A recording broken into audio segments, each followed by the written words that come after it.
All right. Everyone can take a big, deep breath. The Orioles' longest losing streak in 2 years is finally over as they took down the Guardians 4-2 on Wednesday night. I'll recap the W coming up on this episode of the Locked On Orioles podcast.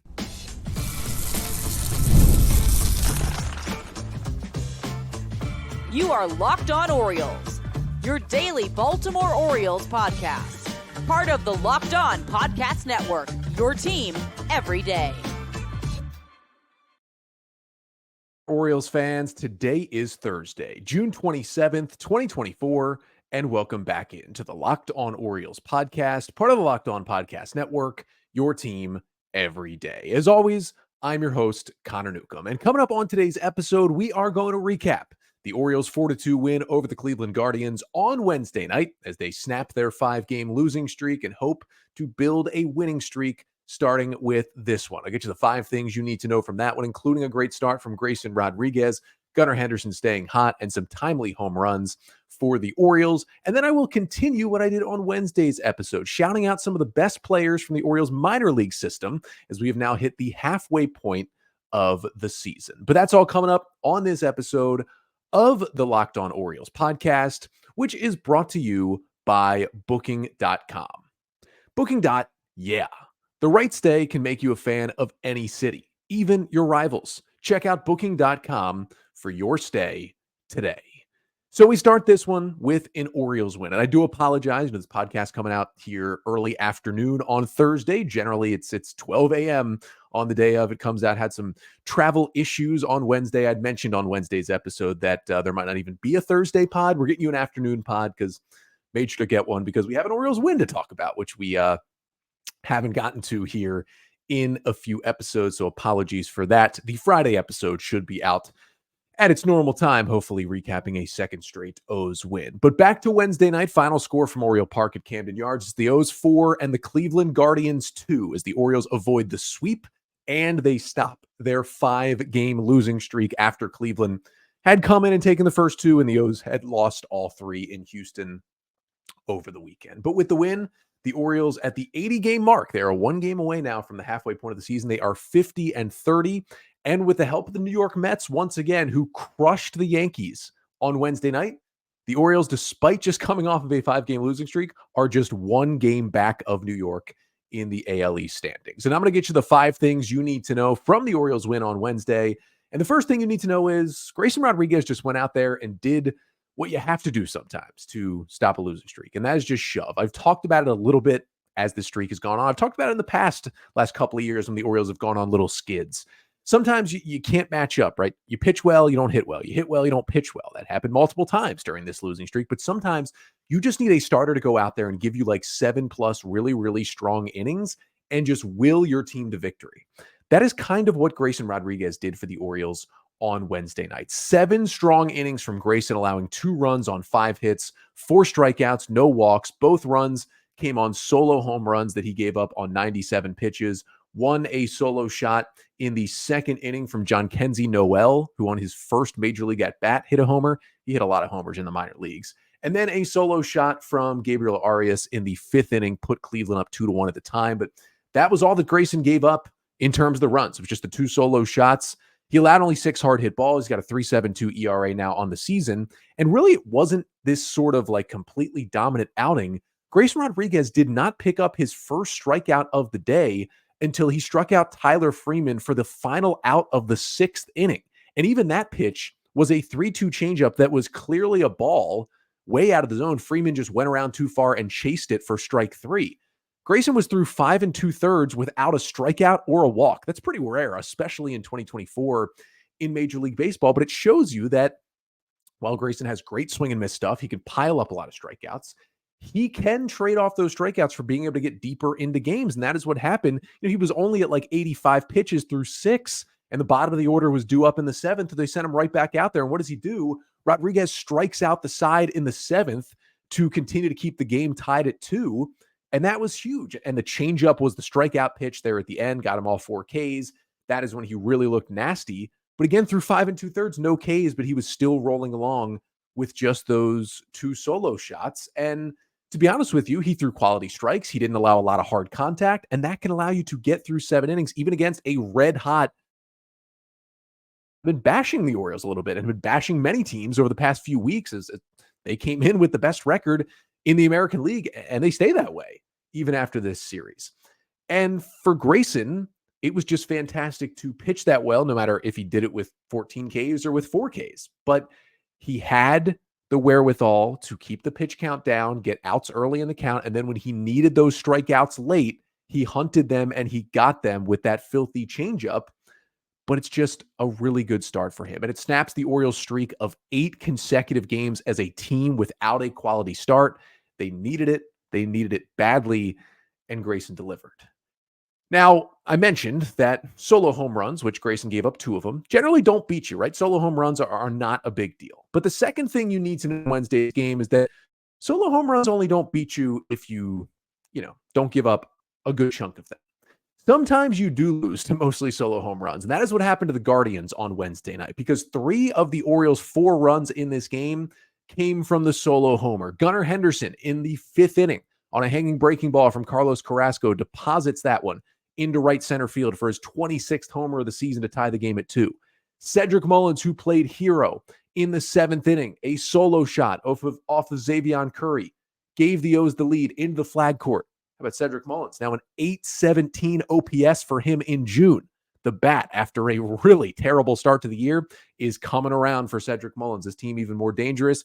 And then a big insurance homer in the 8th from Ryan O'Hearn crushed a ball off of a hanging breaking ball, which gave O'Hearn 10 homers on the season. And the big thing is that is now 7 Orioles who have 10 or more home runs this season. 7 Orioles. That is a deep, deep lineup in June to have 7 guys in double-digit homers. And it happens when you're one of the best home run hitting teams in baseball.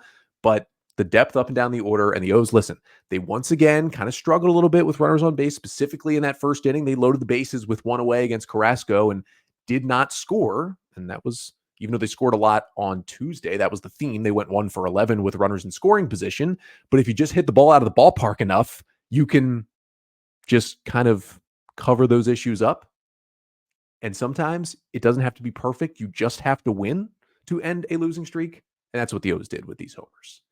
Now, the third thing you need to know from the win is that it was another incredible overall game from Gunnar Henderson. Yes, he hit that game-tying home run in the 5th inning, but that was part of a 3-hit day for Gunnar Henderson, as he goes 3 for 4 with 2 singles, a homer, and 2 RBIs. He also had an RBI single off Carrasco in the bottom of the 3rd after a Jorge Mateo 2-out double that then tied the game at 1. Couple of hard hit balls, and Gunnar Henderson, the OPS is now up over 1,000, a 1,005 OPS, I believe, for the first time since like very early in the year. Gunnar's got his OPS up over 1,000. Another 3-hit day. He's been amazing all season. He is a true MVP candidate. We know that. In terms of the 3-hit games, I mean, he's got 8 of them now on the season. But I think the biggest thing is that he's getting better as the season goes on. Like, he's been great all year, but we're almost done June here. Only got a few games left in the month of June. Gunnar Henderson in June is now hitting .351 with an 1148 OPS in the month. In terms of WRC plus, it's at 223. Only 2 hitters in all of Major League Baseball have been better than Gunnar Henderson in June. You may have heard of them. One is Aaron Judge, who seems to be carrying the Yankees, and the other is Bryce Harper.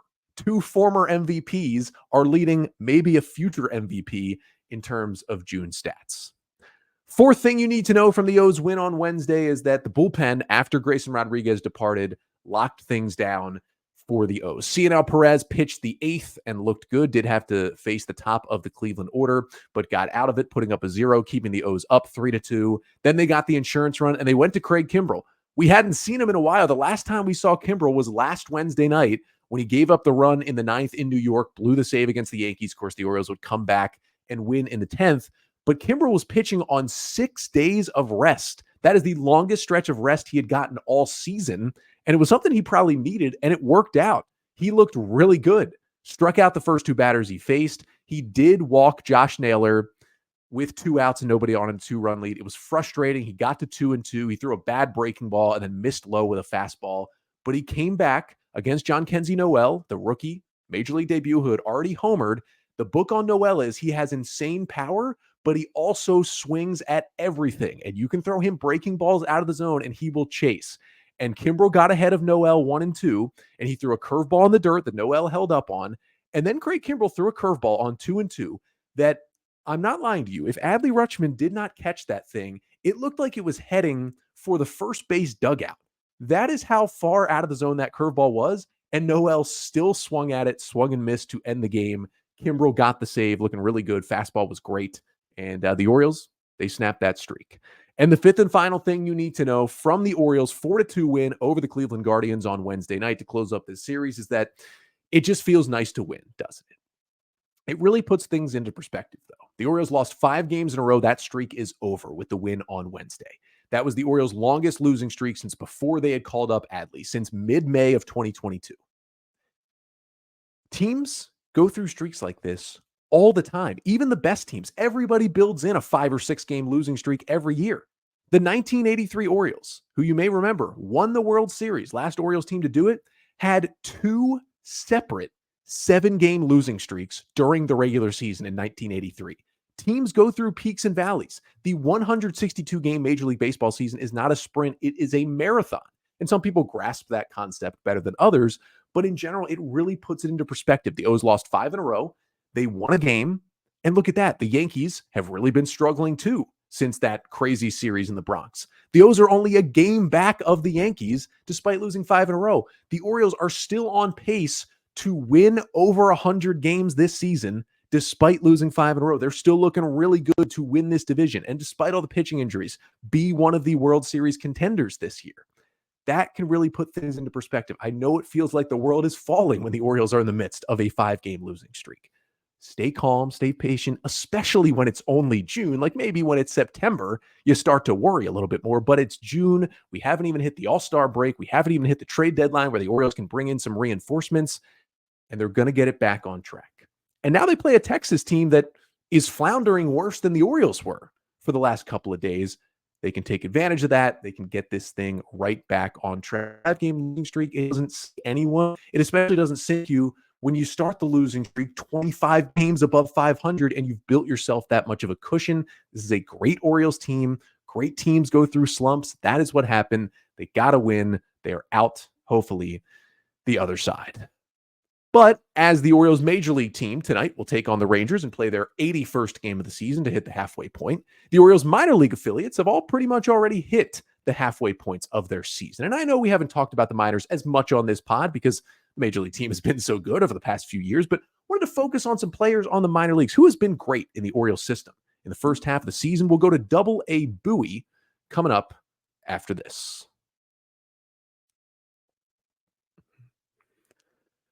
But first, this episode of the Locked On Orioles podcast is brought to you by Tax Network USA. Now, here at the Locked On Orioles podcast, it is a year-round affair. We pride ourselves on getting you the latest news for the O's, whether it's the offseason, the draft, spring training, or the playoffs, it's year-round. And you know what else is year-round? Collection season. Just because tax season is over doesn't mean the IRS will stop coming after you for unfiled taxes. The IRS can garnish your wages, levy your bank accounts, and even seize your property. So don't let the IRS target you. Let the licensed professionals and tax experts at Tax Network USA go to bat for you.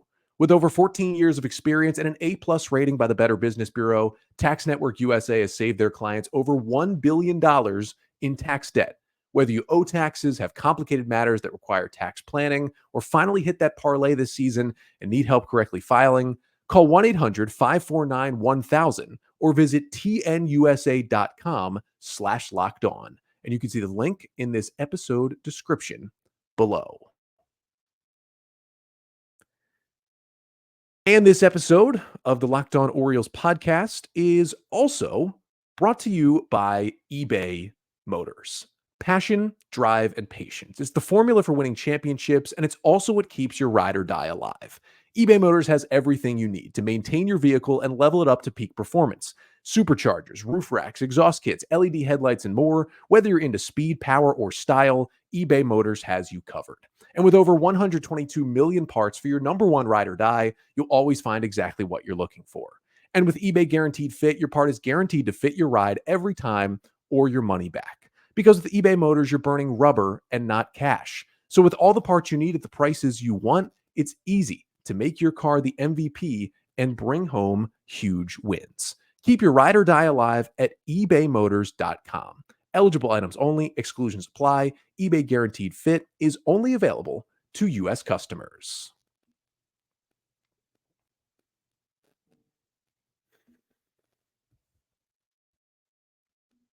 So the Orioles ended the streak, and that is all good stuff. 5-game losing streak is over with the win over the Guardians. Wanted to shift the focus for the rest of the pod over to the minor league. Started this on Wednesday's episode because we are now over halfway through all of the Orioles minor league seasons. They hit the halfway point right around the end of last week. So wanted to shout out some players who had some great first halves for all of the minor league affiliates for the O's. I broke down 4 players and their seasons in AAA Norfolk at the end of Wednesday's episode if you want to go back and listen to that. But here on a Thursday pod, we will talk about the rest of the 3 full season affiliates. So let's start with AA Bowie. Now, how I'm going to do this is I'll give you the best pitcher and the best hitter I saw among the top prospects, the guys you probably already know their names. And then I'll give you an honorable mention of a pitcher and a hitter for each team, maybe a lesser known guy who's really showing out this season.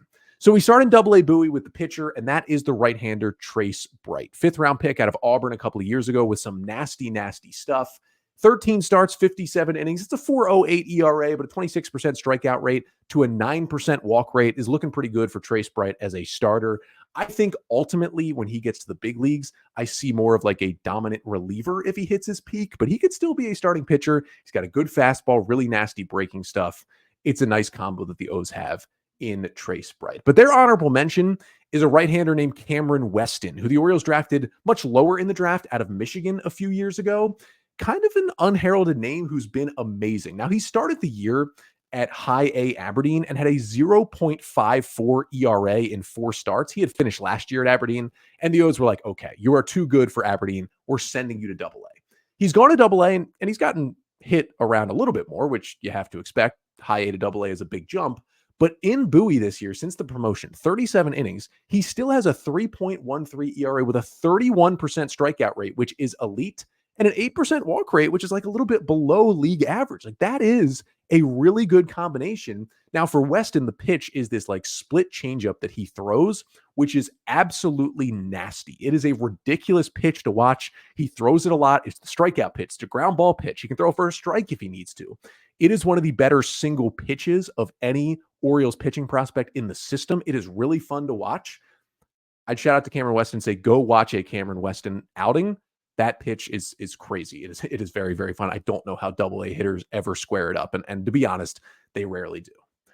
Over to the hitting side, that best top prospect has been Samuel Basallo, who has been flipping between Orioles number 2 and number 3 prospect in the system behind Jackson Holliday now, the 19-year-old catcher who started the year in AA. Now, he had a bit of an elbow injury early in the year, so his year was delayed. Then he was only DHing for a while. But when he finally got healthy and started catching again, the bat was a little slow early, but that's when it started to pick up. And on the year, Basallo hitting 280 with a 333 on base, a 453 slugging percentage, not striking out a whole lot, walking an okay amount on the season. He's got 10 homers and a 120 WRC plus, which means even at 19 years old, where your average AA player is like 23, 24, Basallo has still been 20% better than league average as a hitter. Huge power from the left side. The questions are about, can he defensively stick as a catcher? And the O's are going to keep him in AA for a while to try and figure that out. But the bat by next year could be major league ready. The catching defense, it might be until 2026, but he is a special, special prospect. And then the honorable mention, not really a lesser known name, but just lesser than Samuel Basallo, is Dylan Beavers, Orioles comp round pick a couple of years ago, left-handed hitting outfielder out of Cal.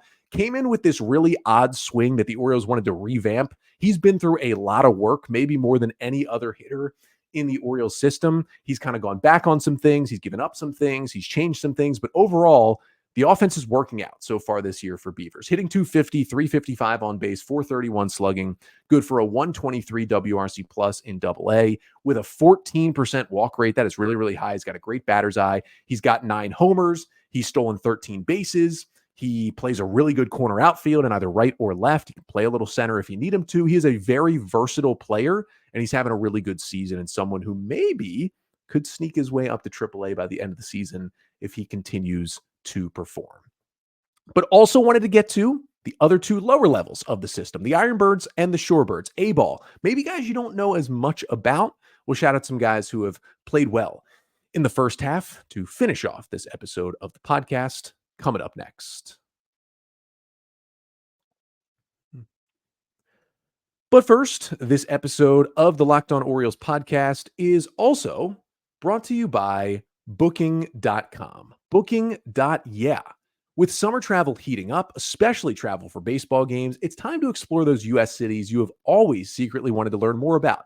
And yes, we're even talking about those rival cities. With hotels, bed and breakfast, vacation rentals, resorts, and so much more on Booking.com, you might just find your perfect stay, even in your rival city. Now, for me, I actually have not been to Yankee Stadium. I have been to Fenway Park, but only for a tour. But even there, listen, it was fun. And I know,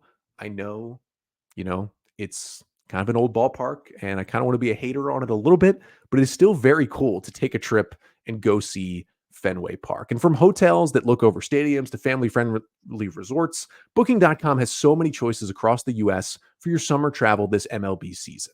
The right stay can make you a fan of any U.S. city, even your rivals. Book today on Booking.com, on the site, or in the Booking.com app.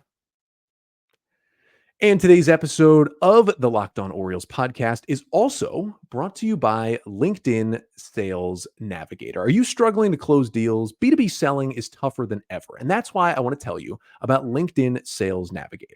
LinkedIn Sales Navigator is a sales intelligence platform that helps professionals effectively prospect and engage high-value customers, drive higher revenue, and increase sales performance. Sales Navigator helps you target the right buyers, surface key signals, and it shows you hidden allies. You can find those buyers that are most likely to convert. And it's fueled by LinkedIn's 1 billion member platform. So Sales Navigator gives you the most up-to-date, first-party data, enabling you to unlock conversations with the people that matter. And right now, you can try LinkedIn Sales Navigator and get a 60-day free trial at linkedin.com/lockedon. That is linkedin.com/lockedon for a 60-day free trial. Let LinkedIn Sales Navigator help you sell like a superstar today. Just go to linkedin.com/lockedon and get started.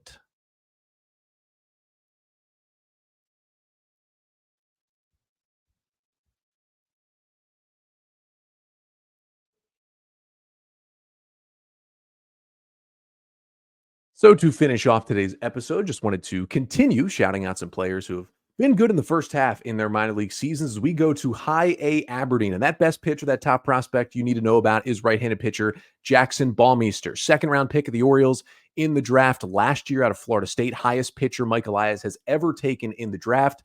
He's got a 2.61 ERA and 13 starts. 26% strikeout rate is good. He's walking way too many hitters. He will work on that, but it's filthy breaking stuff. It's a good changeup. It's a good fastball. He's got like ace potential type stuff if he continues to move up the system and pitch well. And the pitcher you might not know about is right-handed pitcher Edgar Portes, who has a 2.32 ERA in 54 innings. He's been in this organization for a little bit, was an international signing, 30% strikeout rate, 11% walk rate. Those are good numbers for Portes.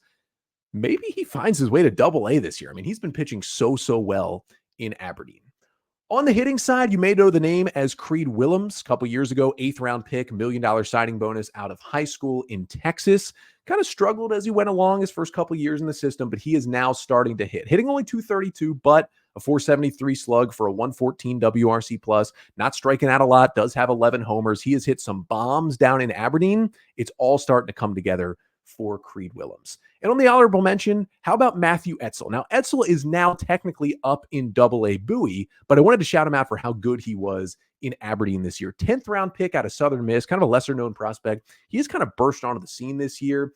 In High A, he was hitting 306, had a 136 WRC+, was walking a lot. Now, since he's been promoted to Bowie, has just a 59 WRC+ in 11 games with the Bay Sox. He will get it going, trust me. But this is a really good-looking outfield prospect in Matthew Etzel.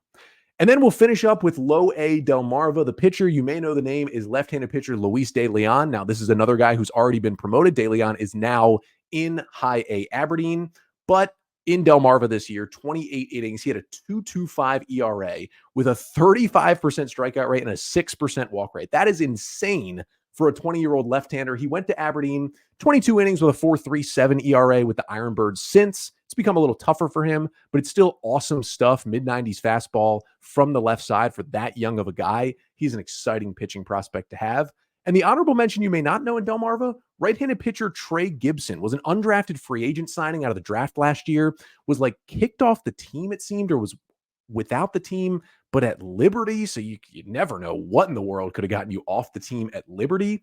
But the Orioles scooped him up. He was a draft prospect while he was still pitching in college. He's got a 3.32 ERA in 43 innings with a 35% strikeout rate and a 2.5 FIP.